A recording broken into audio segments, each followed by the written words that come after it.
क्या आप जानते हैं कि कोहे काफ में बसने वाले उड़न हाथी किस कदर खौफनाक होते हैं? और क्या आपने कभी ऐसे खून के दरिया के बारे में सुना है जिसका मुहाफिज एक चुड़ैल हो? आज की कहानी में आप देखेंगे कि कैसे एक नन्हे से बोने सरदार और एक आम ताजिर ने मिलकर जिन्नात के सबसे बड़े जादूगर को शिकस्त दी। दिल थाम कर बैठिए, क्योंकि ये सफर आपको एक ऐसी दुनिया में ले जाएगा जहां हर कदम पर मौत खड़ी है।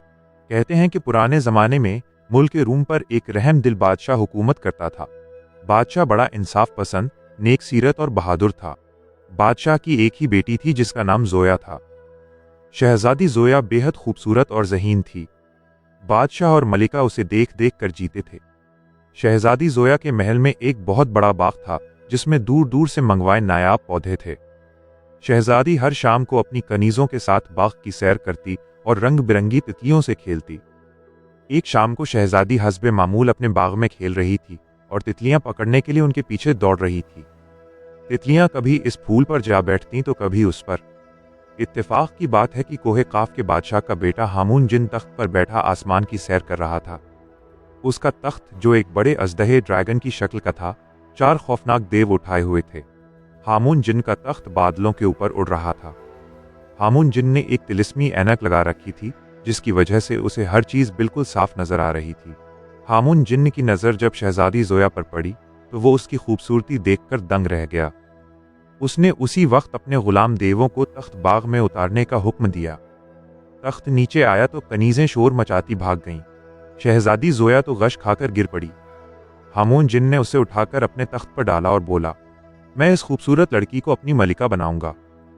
हा, चलो अब वापस कोहे काफ चलो। देव ये सुनते ही तख्त कंधों पर उठाए कोहे काफ की तरफ रवाना हो गए। इधर कनीजें दुहाई देती मलिका और बादशाह के पास पहुंची और उन्हें बताया। मलिका तो हाय मेरी बच्ची कहकर वहीं गिर पड़ी और बेहोश हो गई। बादशाह घबराहट में नंगे पांव बाग की तरफ भागा, मगर अब वहां क्या था? कुछ भी नहीं। शहजादी जोया को तो हामून जिन उठाकर ले गया था। पूरी सल्तनत में कोहराम मच गया। जिसने सुना आंसू बहाने लगा। बादशाह ने शाही नजूमी और वजीर आजम से मशवरे के बाद ऐलान करा दिया कि जो शख्स शहजादी जोया को कोहे काफ के जिन की कैद से आज़ाद करा के लाएगा वही तख्त व ताज का वारिस होगा। इस ऐलान को सुनते ही बहुत से मनचले शहजादे और नौजवान अपने घरों से निकल पड़े, मगर किसी को भी कोहे काफ का रास्ता नामालूम था और इधर उधर भटक कर नाकाम लौट आए। मुल्क रूम के एक गांव में एक नौजवान ताजिर दानियाल भी रहता था। उसने जब ये ऐलान सुना तो सोचा किस्मत आजमानी चाहिए। शायद खुदा मेरी मदद करे और मैं शहजादी को जिन की कैद से छुड़ा लाऊं। यह सोचकर दानियाल ने सामान्य सफर बांधा और घोड़े पर सवार होकर मशरिक ईस्ट की तरफ रवाना हो गया। दोपहर के वक्त दानियाल एक जंगल में पहुंचा और एक घने दरख्त के नीचे लेटकर सुस्ताने लगा।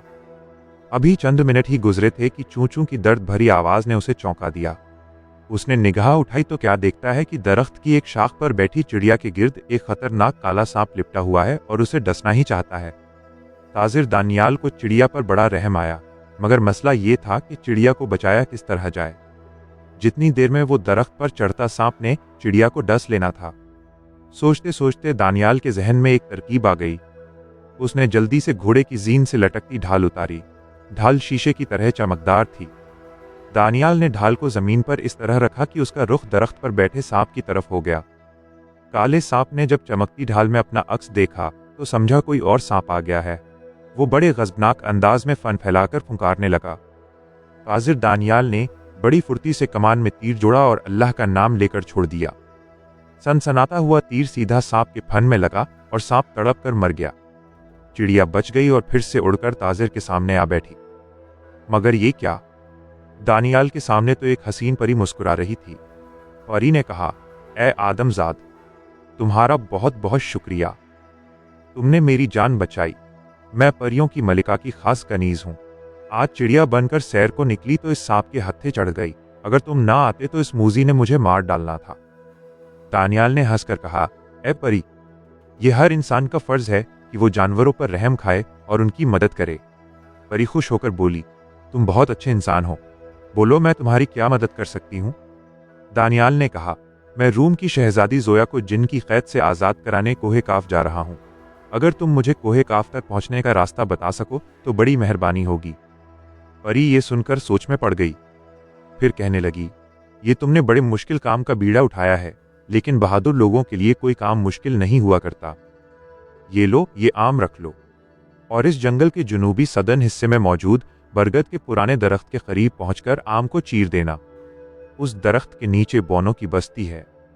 वो आम खाने के बेहद शौकीन है। वो तुमसे आम मांगेंगे, मगर तुम हरगिज न देना, और कहना अगर टीनू सरदार, बौना बादशाह मेरे साथ कोहे काफ तक चले तो मैं आम दूंगा। आजकल आमों का मौसम नहीं है। मुझे यकीन है टीनू सरदार तुम्हारी बात मान लेगा। इसके बाद तुम्हें क्या करना है यह टीनू सरदार ही बताएगा। दानियाल ने परी का शुक्रिया अदा किया तो उसने अपना एक पर तोड़कर ताजिर को दिया और कहा, जब भी तुम किसी मुश्किल में फंस जाओ इस पर को बालों में लगाना, मैं तुम्हारी मदद को पहुंच जाऊंगी। अच्छा, खुदा हाफिज। परी चली गई तो ताजिर दानियाल उठा और घोड़े पर बैठकर बरगद के दरख्त की तरफ चल दिया। वहां पहुंचकर उसने हिदायत के मुताबिक आम निकाला और चीरा तो हर तरफ आम की खुशबू फैल गई। ये खुशबू बौनों की बस्ती में पहुंची तो सारे बौने बेकरार होकर और टीनू सरदार के हमराह बाहर निकल आए। टीनू सरदार ने ललचाई हुई नजरों से आम की तरफ देखते हुए कहा, ए आदमजाद, तुम कहां से ये आम ले आए? हमें भी खाने के लिए आम दो। दानियाल गुस्से से बोला, चलो भागो यहां से, मैं तो तुम्हें आम का छिलका भी नहीं दूंगा। हाँ, एक शर्त मान लो तो सारा आम दे सकता हूं। टीनू सरदार ने जल्दी से कहा, शर्त बताओ। दानियाल बोला, तुम्हें मेरे साथ कोहे काफ तक जाना होगा। अगर राजी हो तो ये आम तुम्हारा है।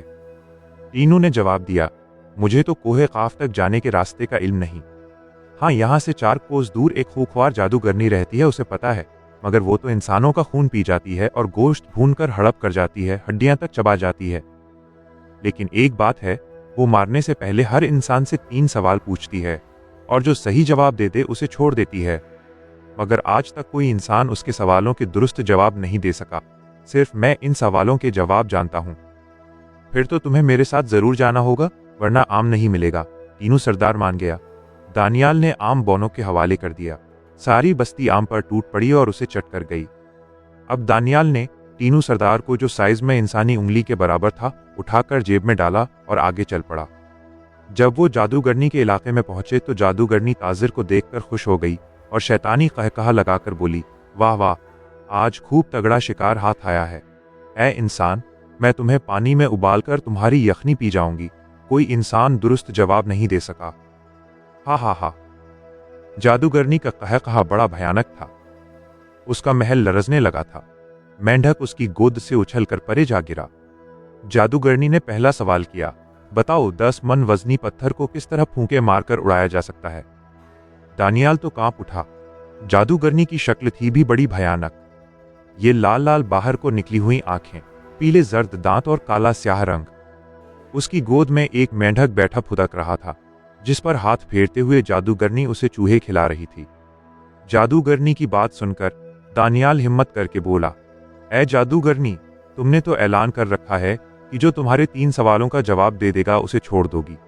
जादूगरनी ने यह सुनकर चीख मारी और फर्श से उछलकर चिल्लाई, तुम मेरे सवालों के जवाब दोगे?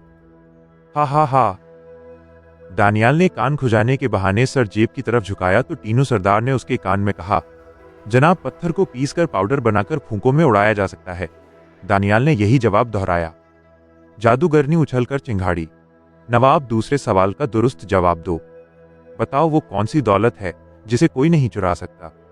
दानियाल ने फिर सर जेब की तरफ झुकाया तो टीनू सरदार ने कहा, जनाब, वो दौलत इल्म है जिसे चुराना नामुमकिन है। अपने दूसरे सवाल का जवाब भी दुरुस्त पाकर जादूगरनी घबराई। उसे शिकार हाथ से निकलता नजर आने लगा, क्योंकि अगर दानियाल तीसरे सवाल का भी दुरुस्त जवाब देने में कामयाब हो गया तो जादूगरनी को उसे छोड़ना पड़ना है। उसने कहा, ऐ इंसान, मेरा तीसरा सवाल ये है कि वो कौन सा जुर्म है जिसे करते हुए अगर इंसान पकड़ा जाए तो सजा मिलती है, लेकिन अगर कर ले तो सजा नहीं दी जाती? दानियाल ये सुनकर चकरा गया, मगर टीनू सरदार ने उसे जवाब बताया। दानियाल ने कहा, वो जुर्म खुदकुशी है। जादूगरनी ने जोर से अपना सर पीटा और चीखी, अफसोस, आज एक इंसान ने मेरे सवालों के जवाब दे दिए। अफसोस, मैं इसे भूनकर खा नहीं सकती। जा, चला जा, मैं तुझे छोड़ती हूं, तू आजाद है। दानियाल ने कहा, ऐ जादूगरनी, एक मेहरबानी कर, मुझे कोहे काफ जाने का रास्ता बता दे। मैं अपने मुल्क की शहजादी को जिन की कैद से आज़ाद कराना चाहता हूँ। जादूगरनी कहने लगी, मैं तुम्हारी जहानत से खुश हूँ। ले ये गेंद जमीन पर फेंक दे और इसके पीछे पीछे चलता जा। ये गेंद तुझे खून के दरिया के किनारे तक पहुंचा देगी। इस दरिया के पार कोहे काफ की हुदूद शुरू हो जाती हैं। दरिया के किनारे एक चुड़ैल रहती है, वही दरिया की मुहाफिज है। अगर तुम उसे मारने में कामयाब हो गए तो दरिया पर एक पुल खुद ब खुद बन जाएगा, जिस पर से गुजरकर तुम दूसरी तरफ जा सकोगे। खबरदार दरिया के खून में तैरने की कोशिश न करना, वरना पत्थर के बन जाओगे। दानियाल ने गेंद जमीन पर डाली। गेंद खुद ब खुद बढ़ने लगी और ताजिर दानियाल उसके पीछे चलने लगा। तीनू सरदार उसकी जेब में था और मजे मजे के लतीफे सुनाकर हंसा रहा था। अब हम शहजादी जोया की खबर लेते हैं कि वो किस हाल में है। हामून जिन ने उसे चांदी के एक बहुत बड़े पिंजरे में कैद कर दिया था और उसे मजबूर करता था कि उससे शादी कर ले। इस वक्त भी हामून जिन ने कह रहा था, ऐ शहजादी, मेरी बात मान ले, यहाँ कोई तेरी मदद को नहीं आ सकता। शहजादी जोया ये सुनकर रोने लगी। हामून जिन्न ने उसे रोते देखा तो हाथ जोड़कर बोला, रो मत प्यारी शहजादी, मैं अभी तुम्हारे लिए मीठी गोलियां मंगवाता हूं। हामून जिन्न ने एक देव को गोलियां लाने का हुक्म दिया। वो ले आया, मगर ये क्या खट्टी मीठी गोलियां फुटबॉल के साइज की थीं। लंबे लंबे बांसों से लिपटे हुए मोटे लॉलीपॉप थे और ईंट ईंट जितने चॉकलेट थे। हामून गुस्से से बोला, ए अहमक देव, तुम जिन्नों के खाने वाली गोलियां और लॉलीपॉप ले आए हो, जाओ उनके टुकड़े करके लाओ, इन्हें शहजादी ने खाना है। देव चला गया। हामून जिन ने शहजादी को रोना बंद करने के लिए कहा, मगर वो रोती रही तो हामून जिन गुस्से में आ गया और इस जोर से दहाड़ा कि महल कांप उठा। उसने कहा, ऐ नादान शहजादी, तुझे मेरी बात मानना पड़ेगी, वरना मैं तुझे मार डालूंगा। मैं तुझे 3 दिन की मोहलत देता हूं, अच्छी तरह सोच ले, या तो मुझसे शादी के लिए राजी हो जा या मरने के लिए तैयार हो जा। हामून जिन ये कहकर गुस्से से फुंकारता हुआ चला गया और शहजादी अपनी किस्मत पर आंसू बहाने लगी। उसे अपने माँ बाप याद आ रहे थे। उसने सुन रखा था कि जो बच्चे और बड़े अपने माँ बाप की खिदमत करते हैं और कहना मानते हैं, अल्लाह मियाँ उनकी मदद फरमाते हैं। शहजादी को उम्मीद थी कि खुदा उसकी भी मदद करेगा। इधर ताजिर दानियाल गेंद का ताक़ुब करता हुआ दरिया तक पहुंच गया। उसने देखा कि दरिया में पानी की बजाय खून बह रहा है, और गाढ़ा खून। इस दरिया के किनारे काले रंग का एक पुराना महल था। इसमें वो खूंखार चुड़ैल रहती थी जो दरिया की मुहाफिज थी। उस चुड़ैल ने ताजिर की बू सूंघ ली थी और आदम बू के नारे लगाती भागती चली आ रही थी। इस चुड़ैल के 4 हाथ और 4 आंखें थीं। गले में सांपों की माला थी। लंबी सुर्ख जबान मुंह से बाहर लटक रही थी और दांत चमक रहे थे। दानियाल और तीनू सरदार एक दरख्त के पीछे छुपे हुए थे। डरावनी शक्ल वाली चुड़ैल चीखें मारती इधर आ रही थी। दरख्त के करीब आकर उसने मकरू कहका लगाया और तने पर जोर से हाथ मारा। दरख्त टूटकर परे जा गिरा। दानियाल उसके नीचे आते आते बचा। उसने फौरन तलवार निकाल ली और कहा, ऐ खूंखार चुड़ैल, मरने के लिए तैयार हो जा, मैं तुझे तलवार से काट डालूंगा। चुड़ैल दांत निकालकर हंसने लगी। उसकी खौफनाक हंसी से जंगल सा आ गया। दरख्तों पर बैठे परिंदे फड़फड़ा कर उड़ गए। उसने गरज कर कहा, तेरी ये मजाल, हश, मैं तुझे चुटकियों में मसल कर रख दूंगी। तेरा खून इस दरिया में बहाकर गोश्त खा जाऊंगी। दानियाल ने तलवार से वार किया। तलवार चुड़ैल के बाजू पर पड़ी, मगर उस पर कोई असर न हुआ। उसे जख्म तक नहीं आया। अब तो दानियाल के हाथ पांव फूल गए। तीनू सरदार जेब में कूदता हुआ बोला, हाय मारे गए। चुड़ैल हाथ फैलाकर दानियाल की तरफ बढ़ी। उसी वक्त दानियाल ने जेब से परी का दिया हुआ पर निकाल कर बालों में लगा लिया। बस फिर क्या था, एक धमाके के साथ परियान मौजूद हुई। उसके हाथ में सोने की कमान थी जिस पर फौलादी तीर चढ़ा हुआ था। उसने आते ही तीर चलाया। तीर सीधा चुड़ैल के सीने में लगा। उसने जोरदार चीख मारी और जमीन पर गिरकर तड़पने लगी। उसकी आंखें बाहर उबल आईं और वो चीखती हुई मर गई। बुरे काम का बुरा अंजाम होता। ये चुड़ैल सैकड़ों इंसानों को हड़प कर चुकी थी और आज खुद मारी गई। दानियाल ने कहा, ए परी, मैं किस मुंह से तेरा शुक्रिया अदा करूं? तुमने मुझे और तीनू सरदार को मौत से बचा लिया। परी ने हंसकर जवाब दिया, जो कोई नेकी करते हैं उसका सिला उन्हें जरूर मिलता है। तुमने मेरी जान बचाई थी, आज मैं तुम्हारे काम आ गई। अच्छा, खुदा हाफिज। परी चली गई।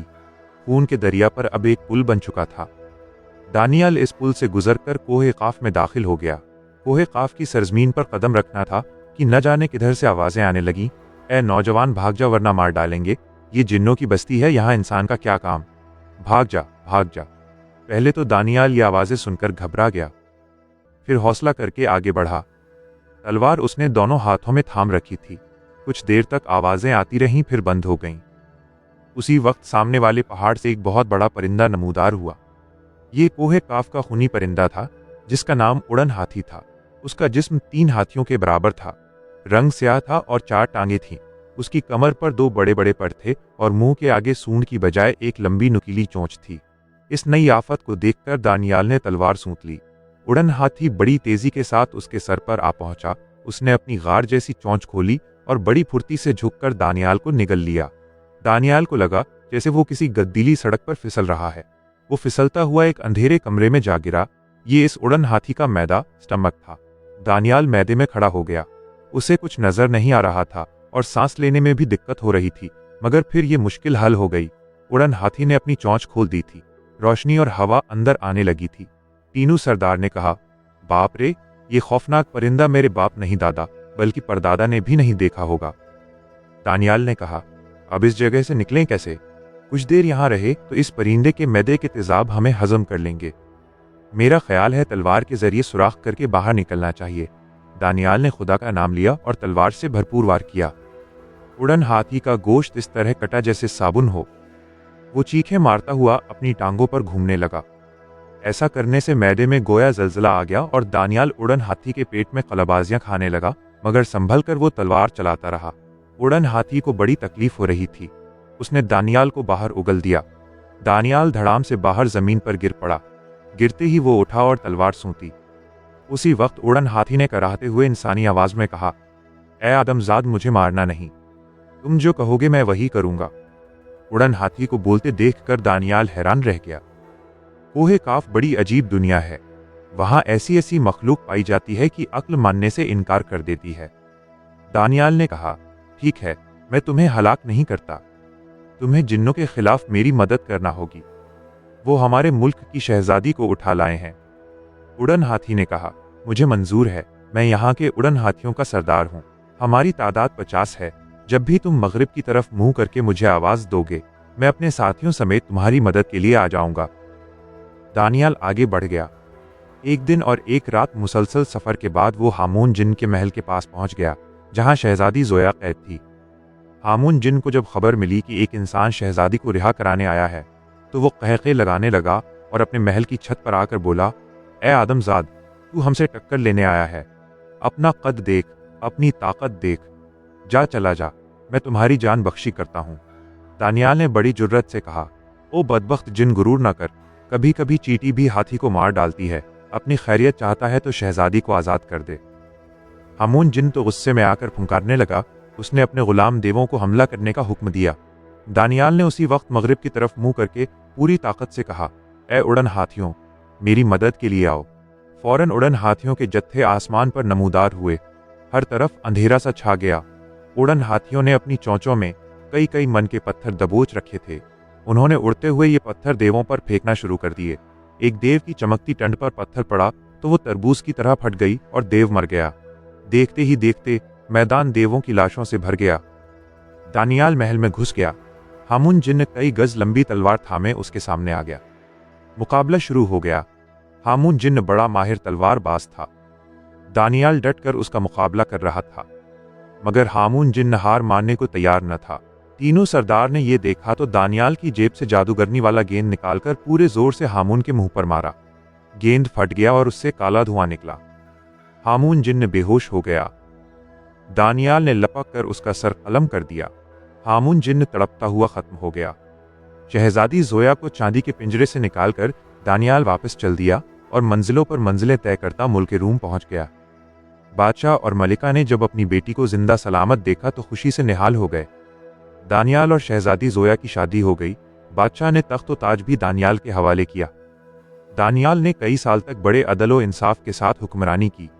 तकदीर उनकी बदलती है जो अल्लाह पर तवक्कुल करते हैं। अगर आपके दिल ने इस कहानी को महसूस किया हो, अगर इस कहानी ने आपको कुछ सोचने पर मजबूर किया हो, तो एन वॉइस को सब्सक्राइब जरूर करें। आपका एक सब्सक्राइब किसी और की जिंदगी बदल सकता है। कहानी को लाइक और शेयर करना न भूलें और ऐसी ही सबक आमोज दिल को जगाने वाली कहानियों के लिए एन वॉइस के साथ हमेशा जुड़े रहिए।